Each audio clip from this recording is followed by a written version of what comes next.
Do you want to come say hi to the podcast? The podcast? You can give a wave. Hi, Lou. Oh, hi, Susanna. How are you? I'm good. How are you? Here. I don't think he's wearing earbuds before. I'm doing fine. I was golfing with Jilly this morning. I don't know. How'd she do? She did pretty well. You guys really do convey, and I try and say it objectively, you guys really do convey a great chemistry over the air. No, I'm serious. It's so nice, Lou. I also want to know when I'm going to be a guest. I think you just were. What's up, everybody? Welcome on into the call. We are coming at you from our AT&T 5G virtual studios. This is Jillian Sakovitz alongside my best friend in the whole entire world, Susanna Collins. Hey, girl. Hi. How was your 4th of July? Oh, it was lovely. How was yours? It was good. A lot of lake time, you know? Yeah. No complaints over here. You're looking like you clocked a little time in the sun. I've got a little bit, my tan is good. I got a little burned in some areas. I know. Skincare, I never please. learned my lesson. Exactly. Take care of yourself. SPF people. Very important. So today, before this whole thing got set up, for those of you that are watching, I'm coming at you from a very different look. And that's because of a myriad of technical difficulties that really none of them were my fault, but really made me feel like a failure in life. And then we interviewed 18-year-old Red Bull Wonder Boy Caden Clark, and he made me feel even worse because he's 18 years old and he is just focused. He is such a delight. He has awesome insight into what the Red Bull system is. Yep. Talks about already running into Jesse Marsch. And now I'm sitting here feeling honestly a little bit more like a disaster than I did before we talked to Caden Clark. Yeah, Caden is one of these kids where he has his you-know-what together. And I just think of myself at 18 and how much I did not have my you-know-what together. And I'm like, wow, you're on a good path. You're on a good path, kid. Here's a question for you. Wise beyond his years. Wise. Absolutely. Very well I just want to ask you, in one sentence, tell me what you were doing at 18. Really? Having a lot of fun. I was in my freshman year at SUNY Oneonta, and I had one 8:30 class, and it was psychology. And I have two parents that are psychologists, and it was the only C I ever got. That's what I was doing when I was 18. Yeah. Getting a C in a class where all I had to do was call my parents because it was at 8:30 in the morning. Yeah. I didn't have classes on Friday, which worked out well. You don't know that your first year, though. I didn't know that to set that. I know. I didn't know that to take an 8:30 class. So I had like this extended weekends. And you know what? I think I got my first C ever my freshman year as well. Like it was like, oh, Susanna, you need to tighten it up. Yeah. Anyway, you're going to love this conversation. He's a delight. I kind of feel like we're going to be like talking to him after a Champions League final in like 3 years. And in like 15 years, we'll be running into him like at all these like Hall of Fame things and this and that. And we'll be like, do you remember when we interviewed you? And he'll be like, no, not really. Probably not. You know what, though? He's a nice enough kid. He's from Minnesota. So we know that Midwesterners are just inherently kind people. And he will be like, yes, of course, I remember you, Susanna and Jillian. I loved that interview. You guys are the best. And Minnesota nice, as they call it. All right. Well, on the note of Minnesota nice, let's see how Minnesota nice we are in today's Here for This. Oh, boy. Don't be scared. First off, congrats to the Columbus Crew in opening up Lower.com Field. You love to see it. I love to see the bar raised for every new stadium in Major League Soccer. But with a new stadium, Susanna Collins, comes new traditions. I thought of you, and I thought of me. And I just thought of how scared I was. And when I saw Columbus score and they went to what the celebration is, and it is your old friend, it's a jackhammer. And it's three individuals and they stand there resembling obviously the three construction workers that were on the original Crew logo. Sure. That part I loved when I finally put it together. Yep. But like, you know, the sound of like an ambulance or a jackhammer construction. I mean, we have a lot of history with the jackhammer on the show, so I don't want to trigger you too much. But that like a visceral reaction of being like, ooh, covering my ears and this, that, and I didn't like it. I'm like, No. It's wild. It's a little kooky, but you know what? This could be one of those things that like the people love. But then I had so many questions. I'm like, well, does the person in the middle, because you got like two people on being, you know, kind of like cool on the side. Yeah. Does the person in the middle need to be trained? Because they are operating a jackhammer in the middle of 20,000 people. And then it turns out like, yes, like will be trained jackhammer people from the Nordica or from whatever supporter group. And then Nordica put out a statement, the official supporter group for the Columbus Crew, saying that, yes, this is a nod to our original logo. And we and the players wanted something that would ultimately just disrupt and distract the opponent. And yes, did I feel kind of like I was getting hives and itchy and scared and annoyed after it? Sure. So if I'm the opponent, I guess they got what they wanted. But my question is, how long is it going to take the Columbus Crew to be like, oh, because you know when you hear when you hear Timber Joey, I think you get a little warm and fuzzy feeling, even though it is a chainsaw. So I guess there's hope that this jackhammer could elicit warm, fuzzy feelings for the people. But for me, I was agitated and scared and a little confused. Okay. I have thoughts on this. Now, while I very much appreciate the homage and honoring the past, you know, it's a very thoughtful celebration. I understand the reasoning behind this. It is triggering. And on a personal level, it is incredibly triggering for me. And so it was just the 4th of July. And I will tell you on social media, people, the whole like fireworks debate, because people with dogs and pets, like the pets freak out and they're like, I hate you and your fireworks and blah, blah, blah, blah, blah. Well, I hate you and your jackhammer. Okay. I am the pet. I am the dog in this situation. And we all know, if you've been watching this pod, like Jill said, I have had issues with the jackhammer when I was living in my Brooklyn apartment. They're building out that retail space down below. The jackhammer all the time. I literally have a visceral reaction when I hear it. It's gonna be okay.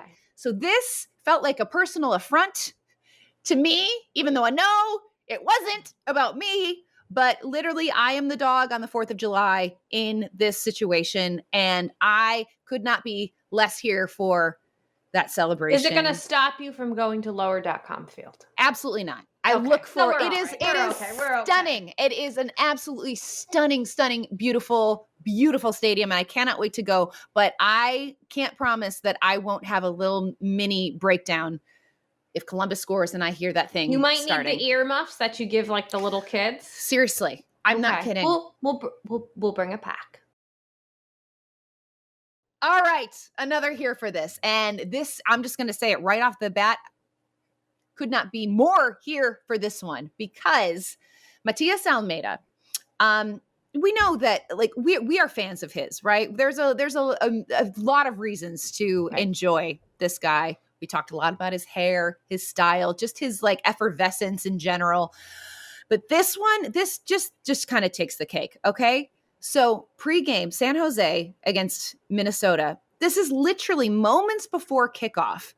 A fan asks Matias Almeyda for a selfie. And he obliges. An away fan? Yes. And he obliges and actually smiles in it and takes the picture and then goes right back to business. And I'm thinking, you will not find many coaches in all of sports, let alone MLS, that would allow that to happen, welcome it, embrace it. And I just thought, what a good guy. And, it's been a rough go for San Jose this year. Like they're having a rough season. And there are so many reasons why he could have just shut that guy down and said, nope, forget it. Get out of here, and been kind of a jerk, but he wasn't. And he took that selfie. And I was like, it made me feel very warm and fuzzy inside. And if I didn't already love Matias Almeyda, I love him even more now. All right. This is our final here for this, but I've realized, Jill, too, that this entire episode has taken on an exceedingly Minnesota tone. because this is something that also happened in that Minnesota game as she gets out her Vikings bobbleheads. But between Caden Clark, Matias Almeyda at the Minnesota game, and then this next one, this is just, we're very Minnesota heavy. So if you're a Loons fan, you're welcome. Okay. Hassani Dotson. Okay. I'm sure y'all saw this at the end of the game. Mind you, this was a 2-2 draw against the San Jose Earthquakes. Hassani Dotson At home. drops to one knee and proposes to his beautiful girlfriend on the field after the game. Now, I don't want to take anything away from Hassani. Congratulations. And his lovely bride-to-be. Congratulations. So happy for you. We wish you nothing but happiness and love in your future. But this begs the question, Jill. Public proposals, okay? Like, we've seen them. We've seen fans do it. We've seen, it's you either, I am of the opinion, you either love this, you are a person that loves a public proposal, or you hate them. Yes. And so growing up, I hate New York, like for many a young girl, the ultimate moment was like, do you think I could like find a guy who will propose to me at Yankee Stadium? Oh God. I mean, literally my worst nightmare would be that moment being shared with like hundreds of thousands of people. It just sounds horrible to me. So, and the thing about this one was like, this was clearly, I think, planned. Number one, she's wearing white. Like, you just don't wear white to a soccer game, like casual. Also a white, she looked stunning. So she did. She looked beautiful. But we're just curious. Beautiful she was dress.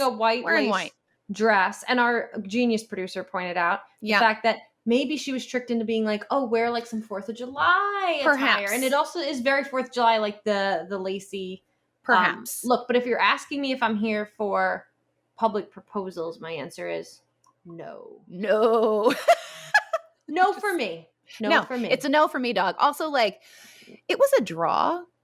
Like, what if they You're lost? being a soccer nerd right now. But like, that has nothing to do with the result. It's a lifetime memory. But if they had lost, do you think he would have been like still like in the mood to because I bet her family's there. He's already alerted his friends. I don't know. It's a regular season game in July. Time now for our AT&T 5G call to the field. We are so happy to have on New York Red Bulls Wunderkind, fresh off his RB Leipzig announcement, the one and only Caden Clark. Caden, how you doing, buddy? I'm good. How are you guys? We're so glad to see you because, well, for many reasons, but you just underwent an appendectomy a couple of weeks ago. Is this true? Yeah. So after the Nashville game, the next day, I was feeling some pain and just had to go get it checked out. And then I got sent home from the hospital because they didn't think it was that. They didn't think it was that. So I went home, went back the next day because I felt worse. And then, they're like, we got to get surgery tonight, get it done. And I was like, wasn't freaking out, but I wasn't the happiest about it. How are you feeling now? Exactly. Good. I'm almost back. I should be back for the game against Inter Miami. So I'm looking forward to that. Good, well, we are so glad that you are feeling good. We can't wait to watch you back on the field where you belong. We're going to kick this off. We want to have some fun, just a little bit of like, get to know you kind of icebreaker. Yeah. Rapid fire sort of questions. So yeah, just whatever's top of your mind, you go ahead and say it. Okay. All right. First one. Who was the player that you watched growing up that made you say, I want to do that. I want to play soccer? Yeah. I mean, it's a cliche answer, but I would say Lionel Messi just because, it's Lionel Messi. But if I had to pick an American, this goal stuck out to me the most. 2014 World Cup, Jermaine Jones. Yeah. Oh, and he rifled it. Yeah. Man, he was like 50 Portugal. yards out. It was so incredible. Yeah. That was a good one. Have you ever talked to Jermaine Jones? We've texted a little bit about some stuff, but yeah, he's a cool guy. But that was like my first national team. That's what I remember about it. Caden, when was the last time you were nervous? For a match? Just in life. I mean, the other day we had Jesse Marsch at our training, and I was like, of course, you're not expecting it. That's my coach now. But Like in the flesh? yeah. And did you know ahead of time he was going to be there? No, I had no idea. Oh, I showed up, I got ready for training, and then walked down the hallway to go to the field, and he was there. I was kind of, not starstruck, but like, wasn't expecting you, So I was like, hi, I'm Caden. Nice to meet you. So Jesse Marsch has totally snuck back into New Jersey and is not letting us know. yeah. He was just here visiting for a quick trip, but it was pretty cool to meet him. Quick trip. I think he was maybe doing a little Caden scouting. That's my prediction. No, he just see what he's working with. How everyone's doing. He's a really popular guy at the facility, so yeah, they love him. They love him over there. That is awesome. Okay, so fair. Yeah, I would probably be nervous too, playing in front of my new coach. What are you binge watching right now? Anything? Is there anything your TV shows? Formula One. Why is everyone into Formula One all of a sudden? Formula One. Like last week. Race cars? Or like a couple of days ago, just started watching it. Love it. Everyone, it is. Don't you feel like this is like a thing, like in the last couple months where everyone is on the Formula One train? Yeah, I'm a huge fan now. Who's your driver? Hamilton, of course. Obviously. But I would like to meet Max someday. Red Bull to Red Bull. That'd be cool. Little synergy there. I like it. Who was the first person you called when you got the news that the Bundesliga would be your home in 2022?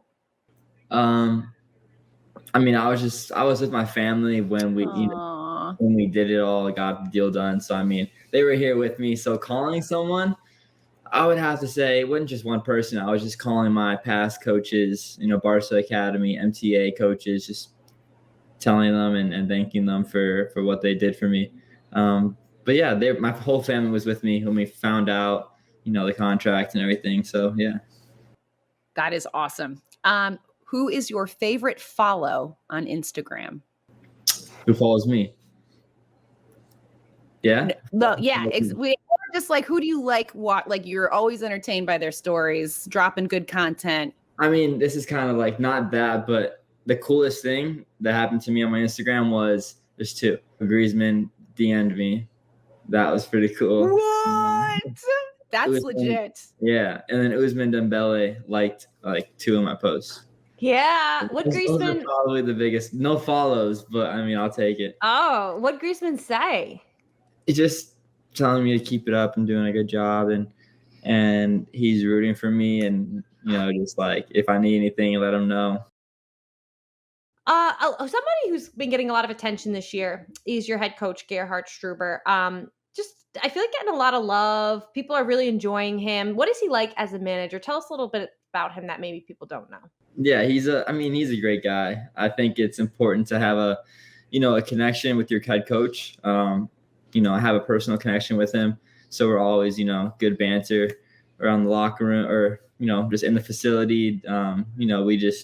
He's a good guy. He's really close with his players. I think that's really important. And I think maybe something we didn't have in the past that we have now is we have a plan and then we stick to it. We don't try to change it up, I think you're seeing it.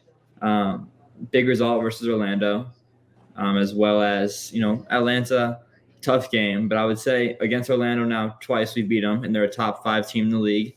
So I think he knows what he's doing. He's a good coach. He brings the energy out of everyone.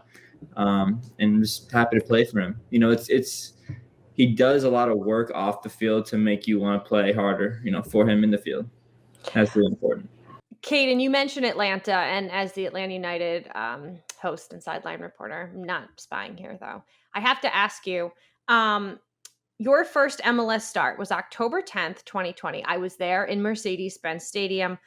You're 17 years old. You find out earlier in the day that the Red Bulls have officially acquired your rights from Minnesota United for $75,000 in GAM. And you scored an absolute banger. And we all looked around at each other in the booth and were like, who is this kid? Can you tell us about kind of that moment that put you maybe on the map and started you in a lot of conversations? Yeah, so just backtrack a little bit. Sure. USL, I didn't really score a lot of goals. I would just assist a lot. And now it's kind of flipped in the MLS where I've gotten 1 assist, but I'm kind of scoring goals. So I would say that I wasn't expecting it. First and foremost, I wasn't expecting it. And when I did do it, like the video, I kind of run to the left because I didn't know like what just happened or what I'd do. And then I changed my run and I ran into Danny Royer's arms, I think, but I didn't know what to do. So that gives you an answer of didn't expect it to happen, had no idea it did happen. And then after the game, I still didn't know I did it until, later on, you kind of just realize, I've scored that goal, I did the game winner. The Red Bulls win that 1-1 now. Yeah. So it didn't feel real. So it was a really cool experience. Are you one of these guys that like, do you rewatch your goals? Like if cause that was a sick goal. Like I know myself and I would be rewatching it several times, showing people, whoever, I'm around. Do you rewatch those moments?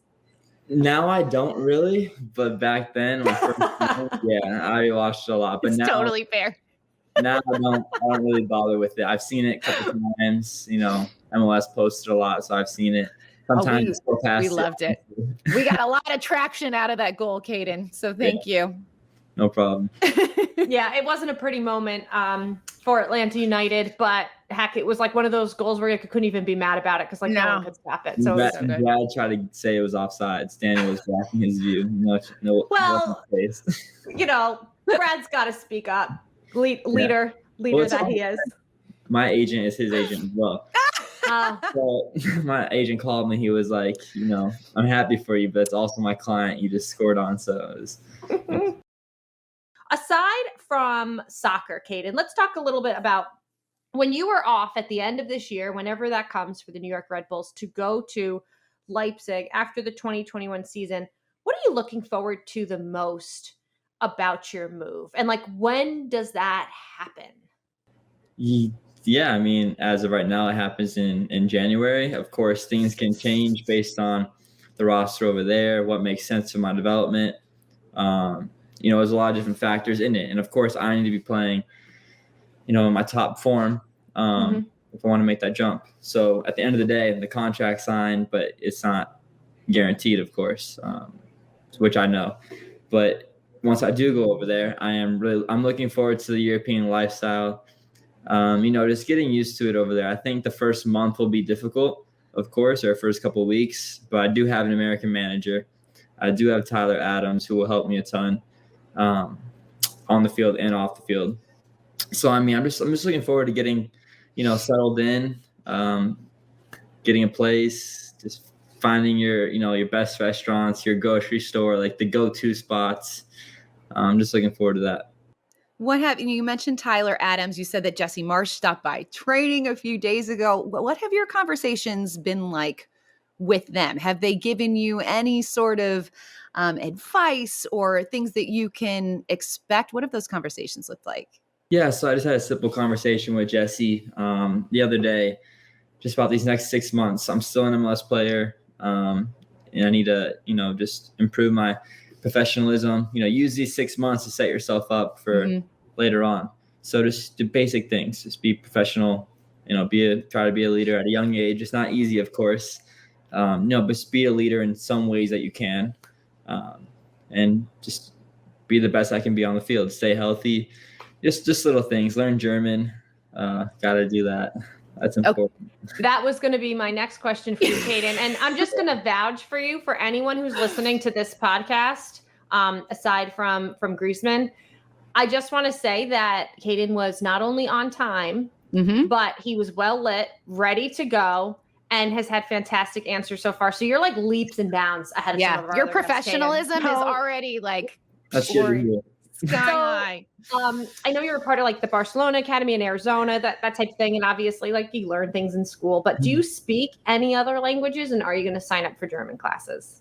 I do not speak any other languages now. Well, we're all in good company here then. Yeah, but I am getting German lessons set up. So I'll go to the facility after training. There'll be someone in person there to help me and just get it going. I think You'll do great. Because once I learn and learn basic things, it's just important for me to show, the people over there that I'm trying, I can have a simple conversation. I think that goes a long way. As Jill mentioned, we talked about, your first goal, and you came into the league so hot, Caden. It's just like everyone was talking about you, and it hasn't been that long. It was just last October that you make your MLS debut, and it feels like ever since that moment, there has been this talk and sort of chatter about you potentially making the move overseas. Did those conversations, number one, did you pay attention to it? And number two, did it put any additional pressure on you, or did you put any additional pressure on yourself to continue to perform? I mean, no, I wouldn't say pressure, because I've been playing since I was 3 years old. I know I'm only 18, but I've been playing a long time. I've probably had 150 competitive youth games over my youth career, and of course, I've only had a couple MLS games. But soccer, it's soccer at the end of the day. So I don't think it was pressure. When there's a big game that comes around, I'm just excited to go out there and of course try to score, but just play a good game, because the fans, they come and they want to see, special moments. And that's what fans love. They want to see someone who can entertain them, create goals, score goals, do cool flicks and just little things. So I think the pressure thing, no, I wouldn't really feel the pressure. It's more of just myself against myself, really just knowing that, okay, just keep this up, keep playing well, just being consistent, because kids that are consistent, or players that are consistent at a young age and older age, it's going to go a lot farther than having maybe 2 good games every 5 games. So I think just being consistent.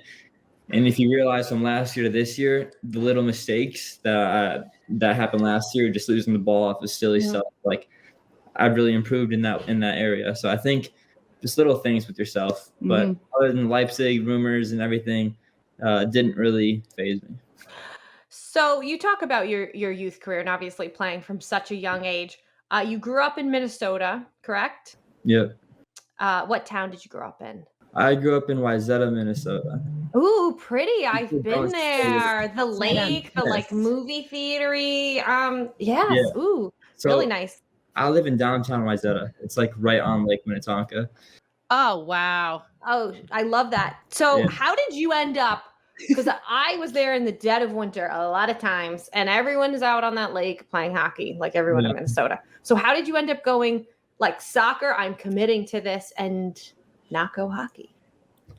Or why was it soccer? I hockey at around 6th grade. I asked my dad to play, and he was like, "Yeah, sure," but never signed me up. So he just knew I was going to be a soccer player. And came to a point where I was 13 and my team was losing their GA-ship. And if you don't have it, of course, the level drops. The best you have is high school soccer and premier team. I think that's what it is. So I think it was that's the best you're going to get. So we got to go. We got to move you. And at the time, we didn't want to do an MLS club because we didn't know if Minnesota was going to have it later on. But they didn't have it my year as well. So, forget about that situation. So I went to Barca Academy when I was 13, and it was hard for my parents to send me out, of course. So you go and live there 12 months a year. Is that how that works? No, it's from August to June.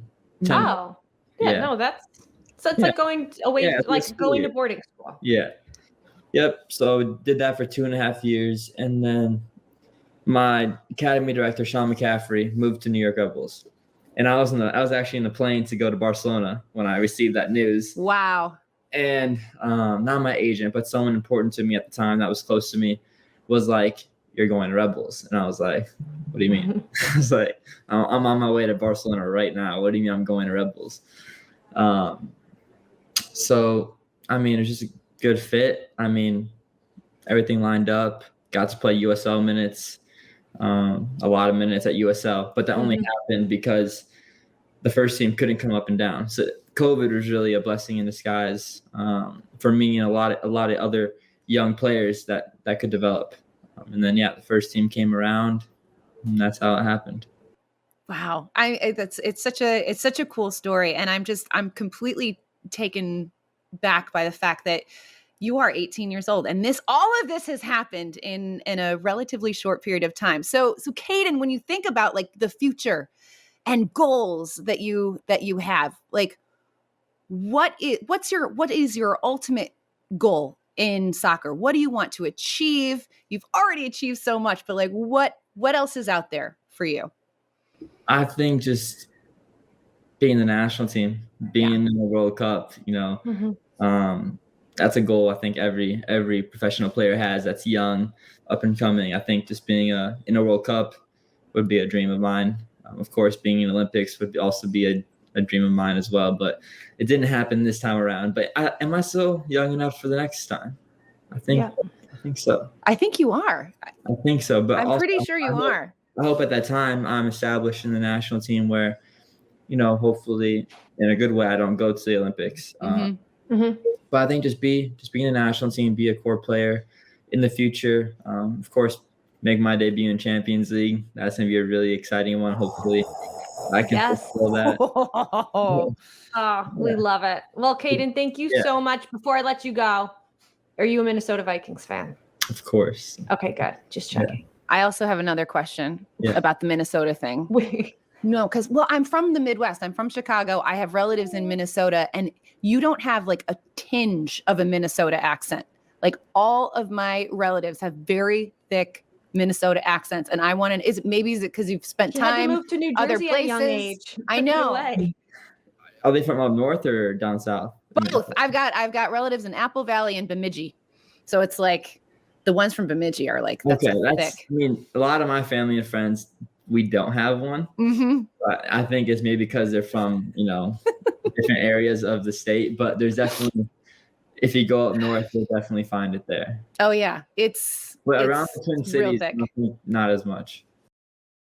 What's on tap? Well, we have some Gold Cup action to look forward to. It all kicks off this Saturday, July 10th, as El Salvador takes on Curacao at 5 p.m. Eastern on FS2. And then Mexico will take on Trinidad Tobago at 10 p.m. Eastern on FS1. Then on Sunday, oh baby, Canada taking on Martinique at 6:30 p.m. Eastern. And the U.S. men's national team back in action against Haiti at 8:30 p.m. Eastern. Both of those games on FS1.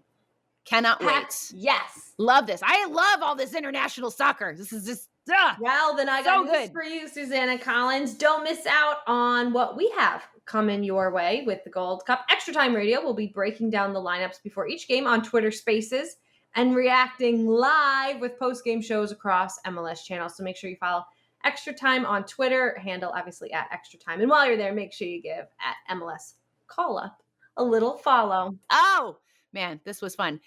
Huge thank you to Caden Clark for stopping by. Thank you guys for listening and watching. And Jill, thank you for just being the best friend and best co-host a girl could ever ask for. What's up, everybody? It is Susanna Collins and Jillian Sakovitz, co-hosts of The Call Up. And if you want more Call Up action, hit like and subscribe right here on YouTube, right there. And also make sure that you download every episode of The Call Up every single Tuesday at 5 o'clock Eastern Time or anywhere that you get your podcasts. And while you're here, why not check out some of these other videos as well?